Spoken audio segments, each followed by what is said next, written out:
everybody, welcome to my homestead and welcome to my channel. In this video, we're going to be taking a look at this earthquake that killed 1,000 people plus, because last I checked, they're still trying to get a final number. But this happened in Afghanistan. It was a major earthquake in terms of death. I'd seen this on Facebook, but then Jonathan Hayes emailed it to me, so I decided, yeah, I should go ahead and do a video about this. So I'm looking at this article because it's the most recent one, not necessarily because I like Al Jazeera or anything like that. It's just the most recent one.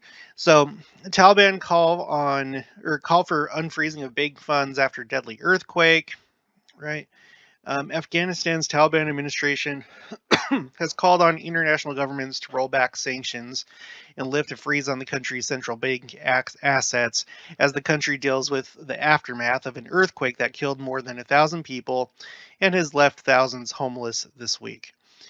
Now, I'm not going to really go into this too much, but let's see. The earthquake that struck the east of the country early on Wednesday, okay, so this was on Wednesday, today is Saturday, damaged or destroyed 10,000 homes and also injured about 2,000 people, straining the country's fragile health system and posing a major test for the Taliban government.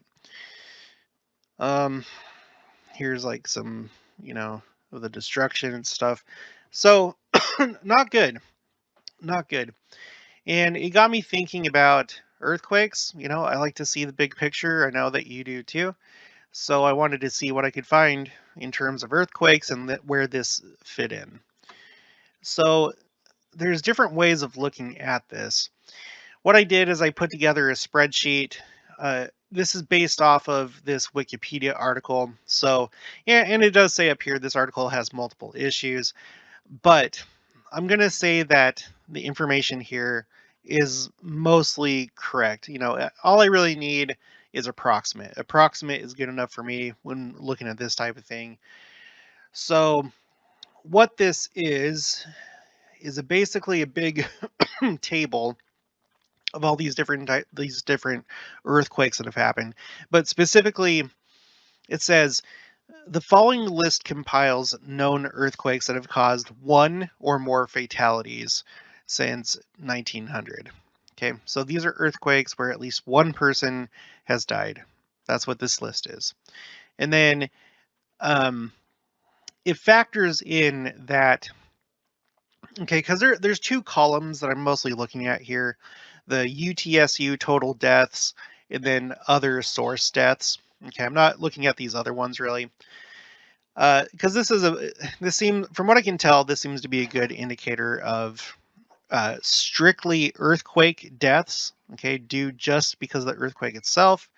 And then in this other column, other source deaths, that has to do with, it says right here, earthquakes, like other events associated with the earthquake. So tsunami, landslide, fire, liquefaction, or other factors, heart failure. Okay. And then the UTSU or UTSU catalog of deadly earthquakes, and generally represents the total deaths resulting from an earthquake itself. So, excuse me. So that's what we're looking at. So I just copied it over here so I could more easily, count things up and organize the data in a meaningful way. So the first thing that I did is, after I imported this information, I created another worksheet where I could look at the raw numbers by decade. Okay, so I'm going to zoom in. So this is what we have. I have it listed by decade from 1900 to the 20s, the 2020s. All right, now this isn't obviously the total number of earthquakes in these decades. This comes from the list. So this is the total number of earthquakes that caused at least one fatality. So as you can see here, from the 1900s to the 1950s, pretty quiet. Pretty quiet. When I say quiet, just not as bad as when you look at the 60s to the 2000s. From the 1960s to the 2000s, really bad. A lot of earthquakes. Now, we're going to look at some other graphs on this other website, and there's things like, you know, well, I guess that doesn't factor in yet because I was going to say that uh, earthquake monitoring equipment has gotten better over time, so they're able to detect earthquakes better. But that doesn't factor into this because this is a number. These are numbers based off of earthquakes that have caused known death. So this would still be accurate. Okay, never mind. So anyway, you can see right here there was an increase. It looks like things have calmed down in terms uh, of these earthquakes that cause death. Okay, so far in the 20s, we've had 2. In the 2010s, only 14, which that's kind of that's kind of crazy. I don't know if that's just because there's more and more emphasis being put on earthquake safety for buildings. Um, I don't know. I don't really know. All I know is that it looks like the 2000s and the 90s, uh, there were a lot of earthquakes that killed people. Okay, in this column, column C, these are deaths by the earthquake itself. So what you have here, okay, in the 70s, half of these deaths came from just one earthquake that was in China. So if you factored that out, it would be lower. But you can't really see too much of a pattern here per se. Like I can't say necessarily that things are increasing. If anything, they look like they're kind of decreasing when you're talking about earthquake deaths by themselves, just the earthquake itself killing people. But so there's not anything too meaningful here as far as a trend line goes. However, when you look at the other deaths, there's definitely a peak. There's definitely a high frequency or a lot of deaths in the 2000s and the 2010s. Okay, you add these two together, you have over 500,000 people that died from other deaths. Yeah, it's huge. It's huge. Now, there have been notable tsunamis, and that we're actually going to look at that in just a minute. But so even though earthquakes themselves are not killing as many people as they have in the past, um, the side effects, the tsunamis, mostly landslides and other stuff, they are killing more people compared to in the past. So, okay, and then this column over here is just the total deaths between earthquake deaths and other deaths, and there you have it. So the last couple decades have not been good. Don't know what the 20s are going to look like, but probably not good. So there you have it. So let's go back to the earthquake list that I compiled here. If we sort it, I'm going to zoom out, go back to 100%. If we sort it by earthquake deaths, okay, from most to least, okay, over in this left-hand column, I color-coded it so that it goes from green to yellow to orange to red. So the more green it is, the further back in time it is.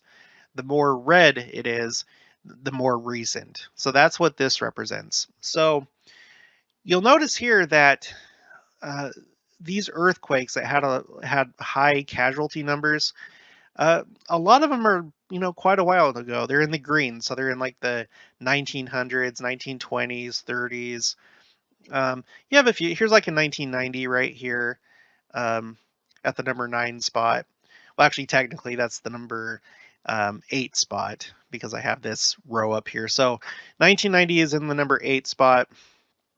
Here's a 2001 in the number 14 spot, but you can see there's a lot of green, there's a lot of yellow, there's 1970s and 60s.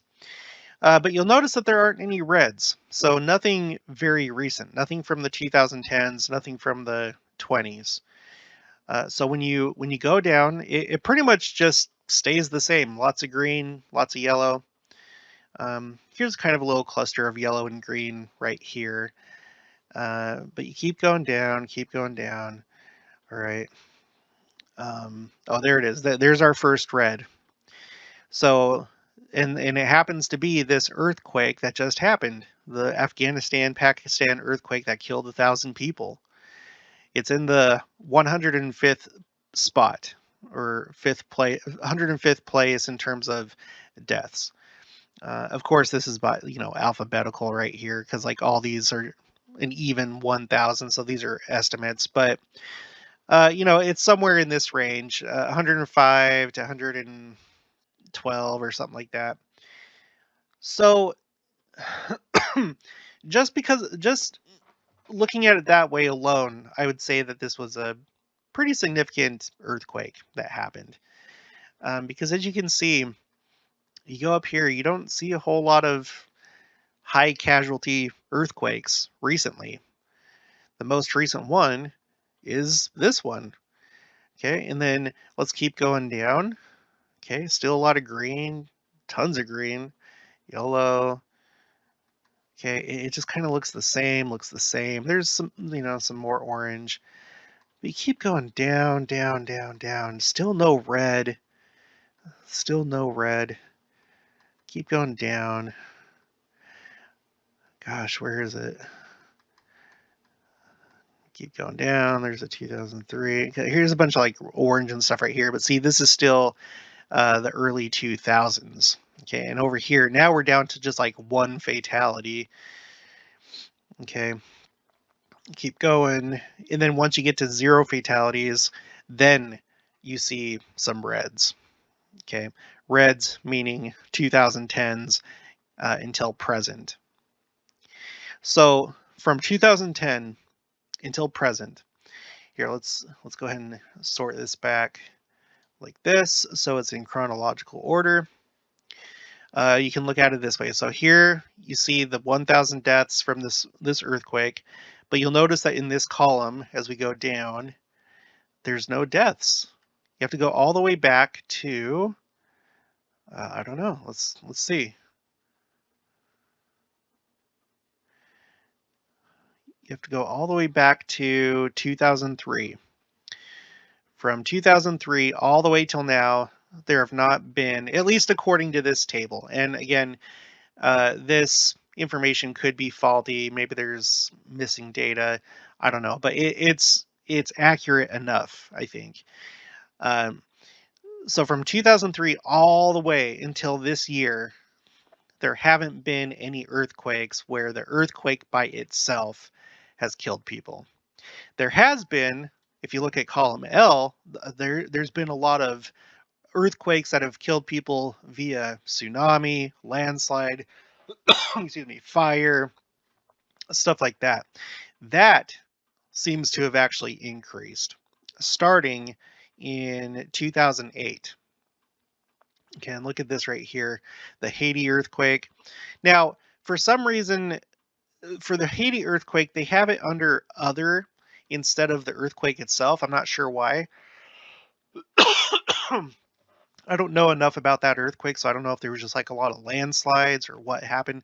It wasn't a tsunami. I know it wasn't a tsunami, but anyway, whatever the case, um, it definitely, it's been really bad as far as other deaths go. You can see when you get back to 2008 and you go back in time, then there's just a big white blank space. Excuse me. You have to go all the way back to 2004, where you had the Indonesia. There was an earthquake, but the deaths were from a tsunami. This is when I was on my mission. So now all these other ones that they don't have a number here. I think either these. I'm not exactly sure. I'm not sure why or how it's compiled this way. When you go back to the Wikipedia article, for example, you have in 2008 a China earthquake, Yingjiang earthquakes, and it has this, but it doesn't. In none of these columns does it have any deaths reported. So I don't know if with some of these they're presuming that there were deaths or there aren't any official statistics.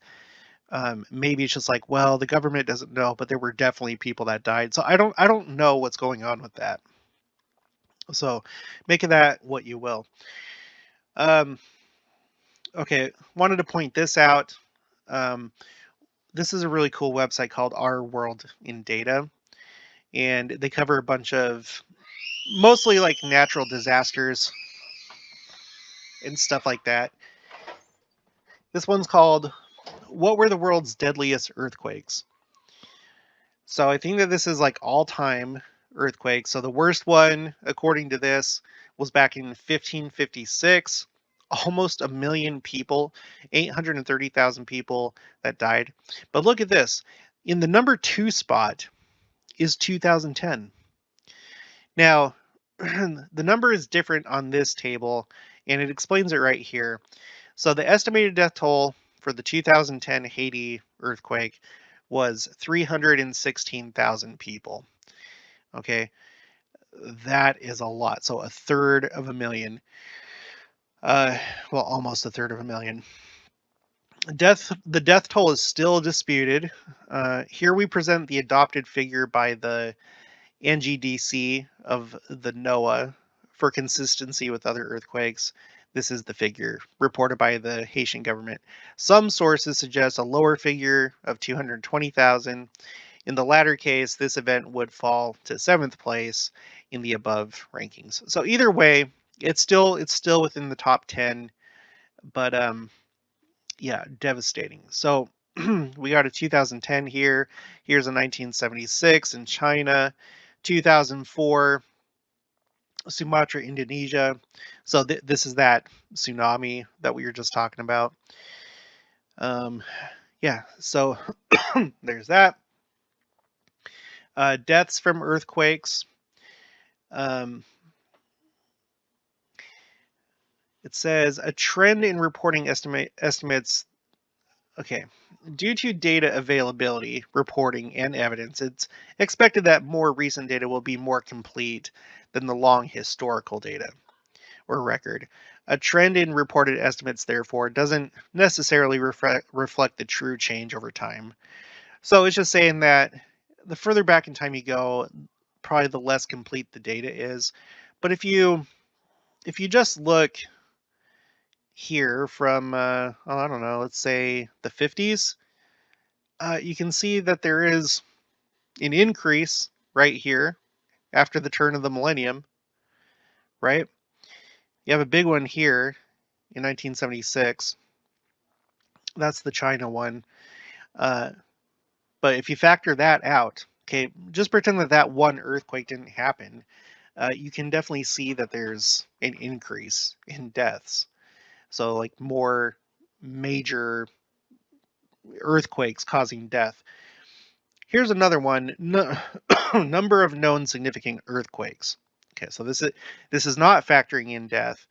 Well, what does it say exactly? It says estimated annual number of significant earthquakes. A significant earthquake is classified as one that meets at least one of the following: caused deaths, moderate damage, which is $1 million or more, magnitude of 7.5 or greater, modified Mercalli intensity, MMI, X or greater, or generated a tsunami. So they add all those things together. That's how you get this chart. And then again, due to reporting and evidence or recent data will be more complete than long historical records. An increase in reported earthquakes over this period, therefore, doesn't indicate a true increase. Well, that's definitely true, because I mean, I'm not sure what kind of like earthquake observation was going on in the year 743, but if we just look at, just look at the last century. Here we go. So let's just start in 1904. You can see that there's been an increase. I don't know how different this side over here would be with better equipment. So I don't know. I guess you have to take it with a grain of salt, but I do think it seems pretty clear that there's been an increase. Even if you just, let's take it to the 60s, you can see that there's an increase. Surely by the 60s, things are, the equipment is sophisticated enough to pick up these major things, right? So there you have that. Make of that what you will. Global injuries from natural disasters, earthquakes specifically, 1912 to 2019. You can see that there's an increase, and again, if you just look at since the 60s, there's an increase. There's a definite increase, pretty much starting at the turn of the millennium, in the year 2001, in fact. We've talked about how in reality 2001, it's like that's the year that 2000 years have gone by. Okay, it's not the year 2000 because there was no year 0, and therefore the year 2001 in a way is the turn of the millennium. Okay, it's so whatever. So you have 2001, and instantly the earthquake injuries go way up, and then it falls down, but then it, kind of picks back up, and then you have a couple years where it really spikes. 2008, 2010. Okay, there's a spike in 2015. All right. So the thing that I find interesting are the talks in general conference that go along with these. Okay. So 2004, preparation for the second coming by, at the time, Elder Dallin H. Oaks. This is April 2004. So let's go to the list. Let's go to the year 2004. Okay, so the Indonesia tsunami. This was a tsunami. That's why it's in this category for other deaths. This was the big thing. This was the big earthquake, tsunami, 231,000 deaths. Okay, that was in December. This talk was given in April. Okay, so what does he do in this talk? Okay, he says, the scriptures are rich in references to the second coming, an event eagerly awaited by the righteous and dreaded or denied by the wicked. That's kind of strong language because, we talk a lot on this channel about how in the church, there's people that seem to dread it or deny that it's happening. It's weird. But within the church there are wheat and there are tares. So I would imagine that the tares in the church, they're not really looking forward to it. They don't really believe it. They're trying to make it seem as though it's not really going to happen. They, maybe they don't want to believe that it's going to happen. But anyway, the faithful of all ages have pondered the sequence and meaning of the many events prophesied to precede and follow this hinge point of history. It's interesting that back then he's referring to the second coming as a hinge point, right? I've done a video about this before, by the way. We've talked about this a couple times, but we all know that when President Nelson dedicated the Rome, Italy temple, he referred to that event as a hinge point. And I'm sure it has a lot to do with the second coming. It was a milestone. It was a significant event. It was significant in terms of when you think about the beasts of Daniel's vision and King Nebuchadnezzar's dream of the statue. The Roman Empire really plays into Christian history, and it plays into the destruction of Jerusalem and the Jewish diaspora. So yeah, it was a huge hinge point to have a true temple from the Savior's original church in Rome, the city that essentially took the reins of the Christian world for so long. But anyway, so I think it has to do with the second coming, and I just think he's saying hinge point right here. I think that this is interesting that he's calling it a hinge point. Okay, let's move on. And then he, excuse me, he gives a list of what to look for. What are the signs? Biblical and modern prophecies give many signs of the second coming. These include the fullness of the gospel restored and preached in all the world for a witness to all nations, false Christs and prophets deceiving many. Notice here that he doesn't say in Antichrist, a single Antichrist, but many false Christs and false prophets deceiving many. Wars and rumors of wars with nation rising against nation, earthquakes in diverse places, famine and pestilence, an overflowing scourge, a desolating sickness covering the land, iniquity abounding, the whole earth in commotion, men's hearts failing them. And then he says here, these signs of the second coming are all around us and seem to be increasing in frequency and intensity. For example, the list of major earthquakes in the World Almanac and Book of Facts 2004 shows twice as many earthquakes in the decades of the 1980s and 1990s as in the two preceding decades. It also shows further sharp increases in the first several years of this century. The list of notable floods and tidal waves and the list of hurricanes, typhoons, and blizzards worldwide show similar increases in recent years. Increases by comparison with 50 years ago can be dismissed as changes in reporting criteria, but the accelerating pattern of natural disasters in the last few years, in the last few decades, is ominous. So he acknowledges the reporting criteria, okay, but at the same time, it's kind of undeniable that it is in fact increasing, even though there might be some discrepancies, right? I wanted to show you this. I was going to do a separate video on this, and maybe I still will. But this is that same website, ourworldindata.org, and it says here number of recorded natural disaster events, all natural disasters from 1900 to 2019. And that's a pretty dramatic increase, isn't it, of natural disasters. Specifically, it really takes off after 1996. It just goes like straight up to the year 2000, and then after that, it remains pretty high, with a dip in 2017 and 18, but then back up in 2019. So when you take it all together, okay, you do get the sense between all these data sets that even when you factor in the discrepancy of earlier years, there really is an increase, like an undisputable increase.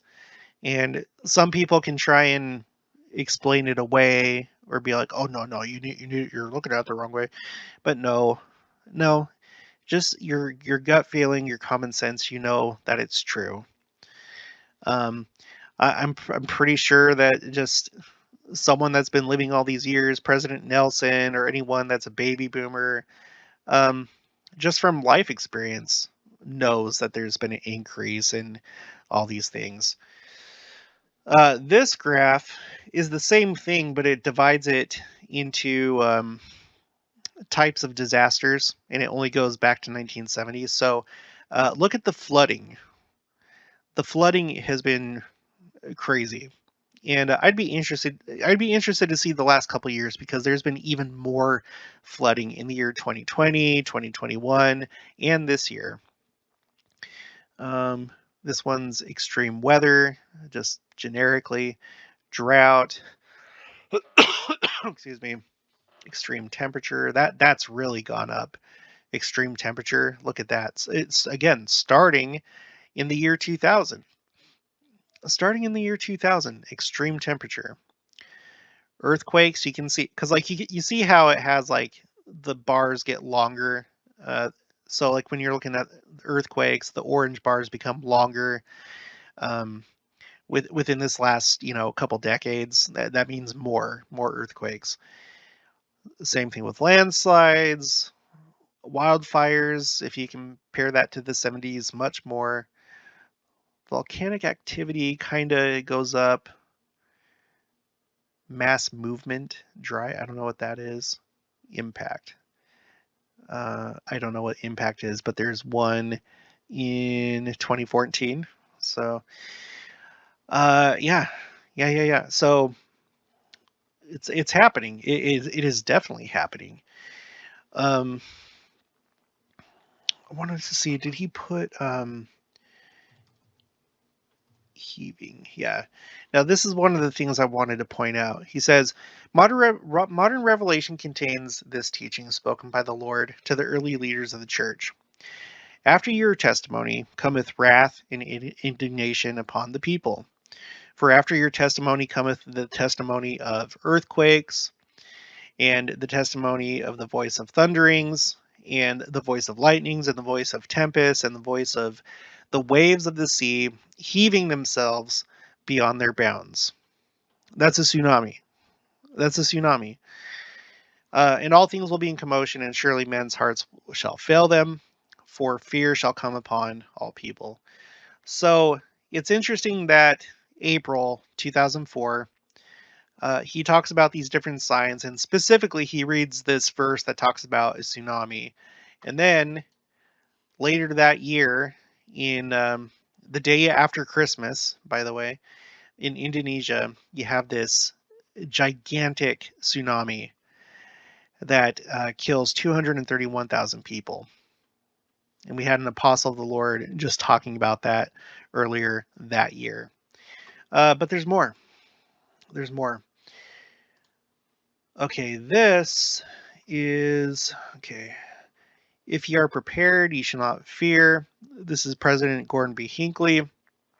And it is October 2005. Okay. So this is now about a year later after that tsunami. And look what he says. He points to it. Okay. Let me read this. What a terrible catastrophe that must have been. The plague or Black Death of the 14th century took millions of lives. Other pandemic diseases such as smallpox have brought untold suffering and death through the centuries.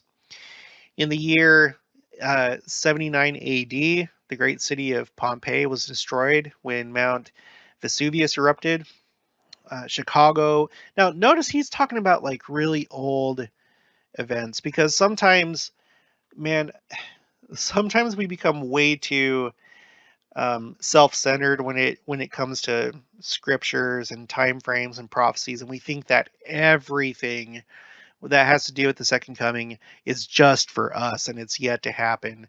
We haven't seen anything yet, but everything since the church was rebelled against and the apostles killed, from that time all the way till now has been the last days. Okay, it's not just right now. We are definitely well into the last days. You could say the last days definitely started by the time the church was restored, but really, you could say pretty much this entire time frame has been the last days, right? And look at all these things that have been happening. President Hinckley is pointing to this. Chicago was ravaged by a terrible fire. Tidal waves have swamped areas of Hawaii. The San Francisco earthquake in 1906 ruined the city and took some 3,000 lives. The hurricane that hit Galveston, Texas in 1900 killed 8,000. And more recently, as you know, has been the terrible tsunami of Southeast Asia. So he's talking about this one right here, the Indonesia tsunami. Where thousands of lives were lost and where relief efforts are still needed. Gosh, a year later. And then I'm not going to read them, but he quotes two well, okay, no, I'll read it. Okay. And also cometh the testimony of the voice of thunderings, and the voice of lightnings, and the voice of tempests, and the voice of the waves of the sea heaving themselves beyond their bounds.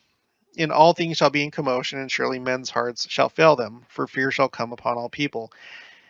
And then he says, how interesting are descriptions of the tsunami and the recent hurricanes and in terms of the language of this revelation, which says, the voice of the waves of the sea heaving themselves beyond their bounds. Man's inhumanity to man, expressed in past and present conflict, has and continues to bring unspeakable suffering. In the Darfur region of Sudan, tens of thousands have been killed, and well over 1 million have been left homeless. So notice how President Hinckley, he's not saying, well, now this matches the language in that scripture, but the Lord, we're still doing our testimony. The Lord hasn't begun his testimony of thunderings and lightnings. It would seem that in President Hinckley's opinion, that the Lord has begun his testimony of thunderings, lightnings.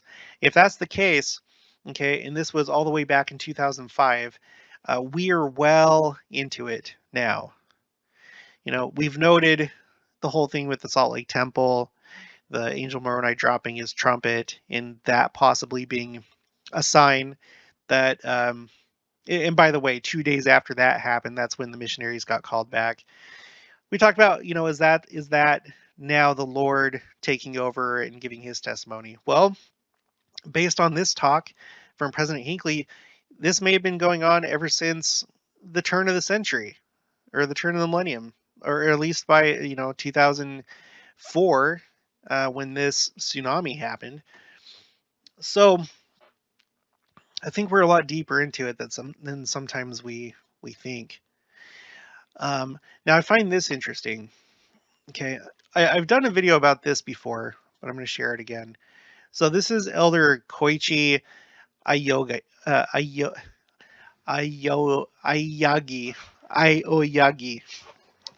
and his talk is Helping Hands, Saving Hands.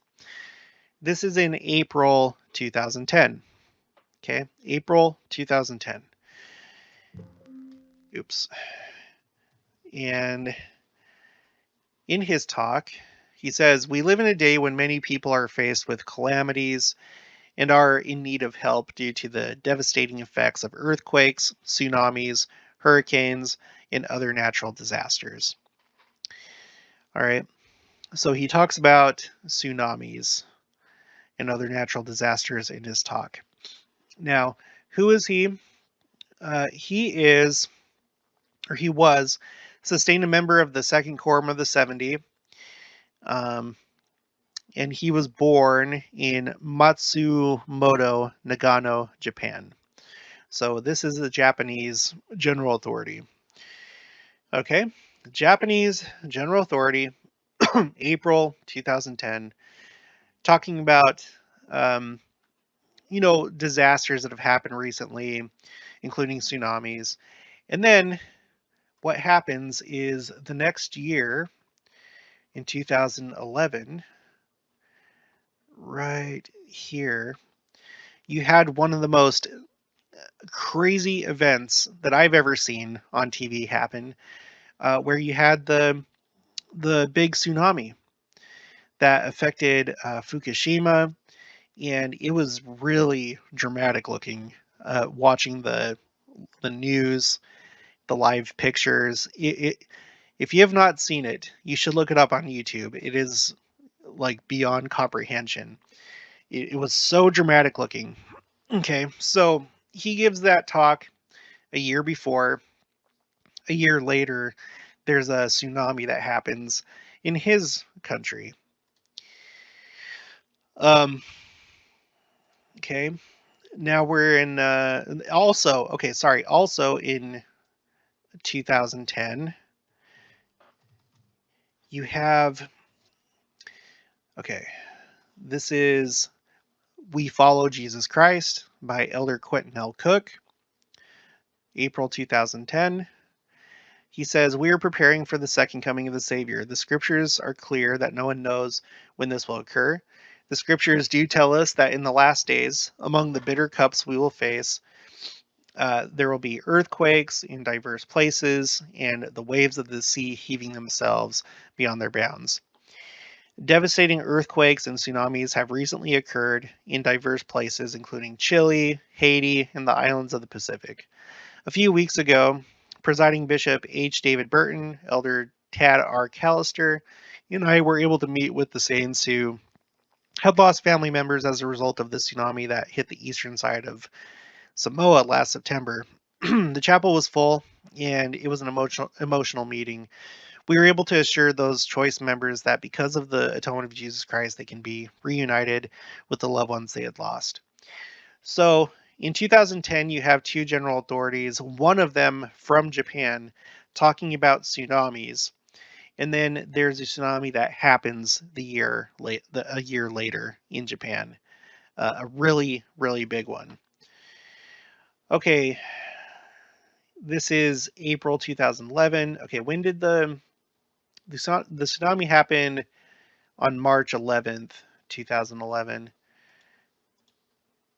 Okay, so after that happens, a month later in General Conference, you have Jeffrey R. Holland, an Ensign to the Nations, and he says, brothers and sisters, in General Conference, we offer our testimonies in conjunction with other testimonies that will come, because one way or another, God will have his voice heard. Quote, I sent you out to testify and warn the people, the Lord has said to his prophets. And after your testimony cometh the testimony of earthquakes, of thunderings, lightnings, and tempests, and the voice of the waves of the sea heaving themselves beyond their bounds. And angels shall cry with a loud voice, sounding the trump of God. Okay. And just think about that. Think about that with the Salt Lake Temple, Angel Moroni literally dropping his trumpet on the flagship temple of the church. And then President or Elder Holland continues. Now, these mortal angels who come to this pulpit have, each in his or her own way, sounded, quote unquote, the trump of God. So he's referring to the general authorities, the mortal general authorities. He's referring to them as angels that come to the pulpit and sound the trumpet. And he says, every sermon given is always by definition both a testimony of love and a warning, even as nature herself will testify with love and a warning in the last days. So, that's one way that the warning goes out. It's through General Conference. Obviously, it also goes out via the missionaries and just being a member of the church and being an example to those around you.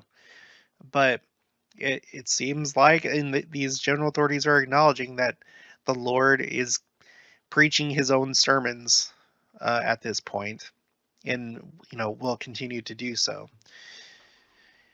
Okay, and then in 2015, we're back with Elder Koichi Aoyagi, and he gives a talk called "Hold on Thy Way."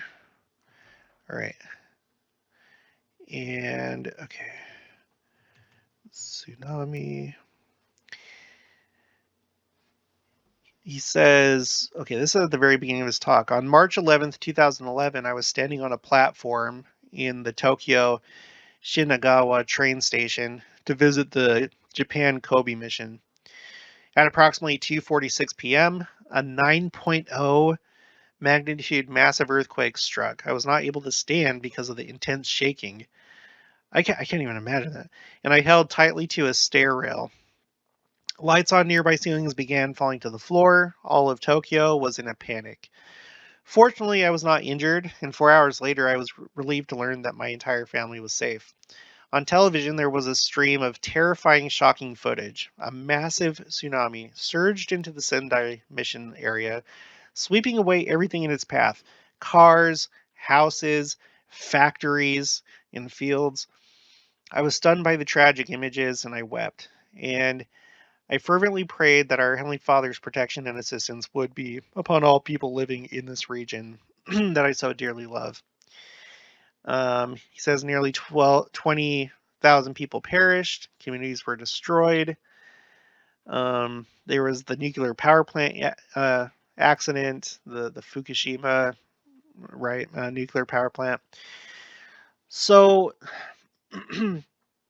I wish I could like talk to him and see, just how he experienced everything, and if he had that thought like, oh my gosh, just a year before I was talking about tsunamis and then it happened in Japan.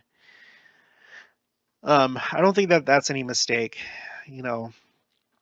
that the Lord inspired him a year before, him being Japanese, to be talking about helping hands and about uh, tsunamis, right? Okay, so here's another thing I wanted to read. Why are we having so many earthquakes? Has naturally occurring earthquake activity been increasing? This is from the USGS. Does this mean a big one is going to hit, or we haven't had any earthquakes in a long time? Does this mean that the pressure is building up for a big one?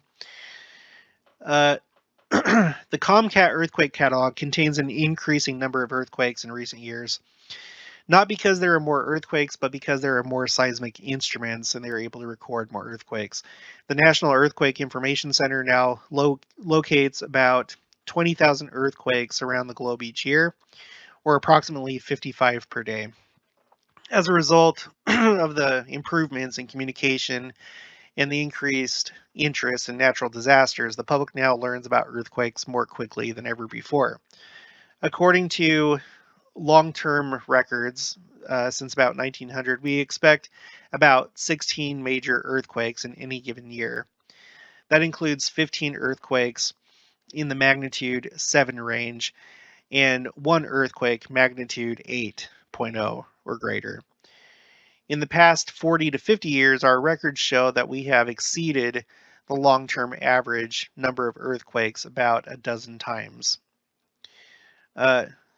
The year with the largest total was 2010, with 23 major earthquakes, greater than or equal to magnitude 7.0.